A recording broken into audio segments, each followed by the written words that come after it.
Chapter 2 human eye and colourful world. ये आपका last topic है। लास्ट टॉपिक कर लो, total internal reflection. Okay, total internal reflection होता क्या है पहले ये समझिए। देखिए,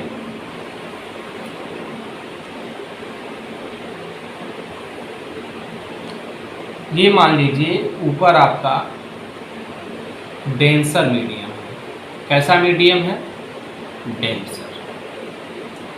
और नीचे आपका सेकेंड मीडियम रेयरर है।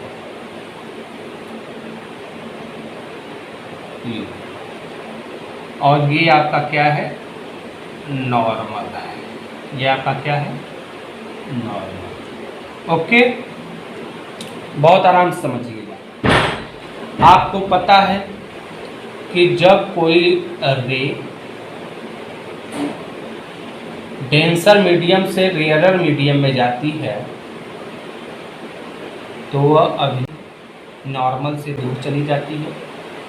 ओके, तो उस कंडीशन में ये जो इंसिडेंट एंगल है वह रिफ्रैक्टेड एंगल से स्मॉलर होता है, या यूँ कह सकते हैं कि R is greater than I होता है। ये आपको पता है कब? जब लाइट डेंसर मीडियम से रेयरर मीडियम में जाती है तब। तो अब आप जैसे जैसे इंसिडेंट एंगल की वैल्यू बढ़ाते जाते हैं वैसे वैसे हमारी जो ये रिफ्लेक्टेड एंगल है उसकी भी वैल्यू क्या होती जाती है? बढ़ती जाती है। तो एक कंडीशन ऐसा आता है कि उस कंडीशन में हमारा जो रिफ्लेक्टेड एंगल होता है ये वह 90 डिग्री हो जाता है, और जो इंसिडेंट एंगल होती है वह क्रिटिकल एंगल के क्या हो जाती है? बराबर हो जाती है। क्रिटिकल एंगल के क्या हो जाती है? बराबर हो जाती है। अब यदि हम इंसिडेंट एंगल अर्थात क्रिटिकल एंगल से जैसे ही इंसिडेंट एंगल का मान थोड़ा सा भी बढ़ाते हैं तो अब यह जो रिफ्रैक्टेड रे है वह पुनः डेंसर मीडियम में चली जाती है। कहाँ चली जाती है? डेंसर मीडियम में चली जाती है। यही फिनोमिना आपका क्या कहलाता है? जो है टोटल इंटरनल रिफ्लेक्शन।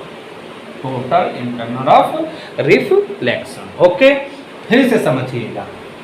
देखिए, आपको पता है कि कोई भी लाइट यदि डेंसर मीडियम से रेयरर मीडियम में जाती है तो उस सिचुएशन में आपका रिफ्रैक्टेड एंगल जो होता है इंसिडेंट एंगल से क्या होता है? हमेशा बड़ा होता है। अब यदि आप इंसिडेंट एंगल की वैल्यू बढ़ाते हैं, मान बढ़ाते हैं, तो वैसे वैसे जो है रिफ्रैक्टेड एंगल की वैल्यू बढ़ती जाती है। एक सिचुएशन ऐसा आता है कि रिफ्रैक्टेड एंगल की वैल्यू कितनी हो जाती है? 90 डिग्री हो जाती है। उस कंडीशन में जो आपका इंसिडेंट एंगल मिलता है उसको हम लोग क्रिटिकल एंगल बोलते हैं। कौन सा एंगल बोलते हैं? Critical angle. क्रिटिकल एंगल पर आपका जो रिफ्लेक्टेड एंगल होता है वह कितना डिग्री हो जाता है? 90 डिग्री हो जाता है। अब हम लोग यदि इंसिडेंट एंगल की वैल्यू इस क्रिटिकल एंगल से थोड़ा सा भी बढ़ा देते हैं तो अब लाइट जिस मीडियम से आ रही होती है उसी मीडियम में वापस चली जाती है। यह पूरी फिनोमिना क्या कहलाती है? टोटल इंटरनल रिफ्लेक्शन कहलाती है। तो सबसे पहले आप डिफिनीशन लिख लीजिए। क्या लिख लीजिए? Definition. When light enters from a denser medium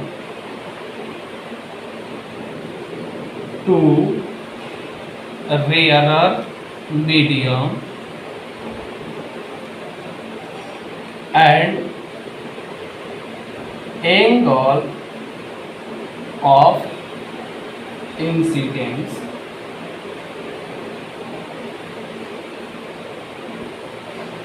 exceeds critical angle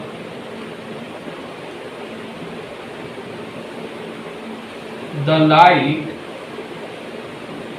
reflect in denser medium. This is called total internal reflection. Okay, ध्यान दें, यहाँ पर यही चीज बताया जा रहा है कि यदि इंसिडेंस एंगल की वैल्यू इस क्रिटिकल वैल्यू से थोड़ा सा भी यदि आप बढ़ाते हैं तो रे उसी मीडियम में चली जाएगी जिस मीडियम से आ रही थी। यही पूरा का पूरा जो फिनोमिना है वही कहलाता है टोटल इंटरनल ऑफ रिफ्लेक्शन। तो ध्यान दीजिए, आपको पता है, मान लीजिए कि आपका रेयरर मीडियम एयर है। क्या है? एयर है। तो एयर के लिए रिफ्लेक्टिव इंडेक्स हमने ले लिया क्या? एल। एयर डेंसर मीडियम हमने क्या ले रखा है? ग्लास। क्या ले रखा है? ग्लास। तो ग्लास का रिफ्लेक्टिव इंडेक्स क्या ले लिया हमने? एल। तो जो हमारी लाइट है, ध्यान दीजिएगा, टोटल इंटरनल रिफ्लेक्शन के लिए जो कंडीशन है वह लाइट हमारी कहाँ से जानी चाहिए? डेंसर से रेयरर में जानी चाहिए, तभी यह टोटल इंटरनल रिफ्लेक्शन होगा, वरना नहीं होगा। Denser to rarer.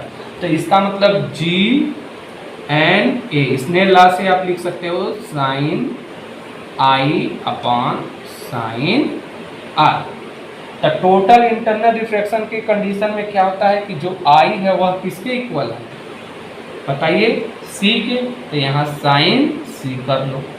और R किसके इक्वल है? 90 के। तो साइन 90 कर लीजिए। तो G and A is equal sine C। और ध्यान दो, यहाँ साइन 90 की वैल्यू कितनी होती है? 1।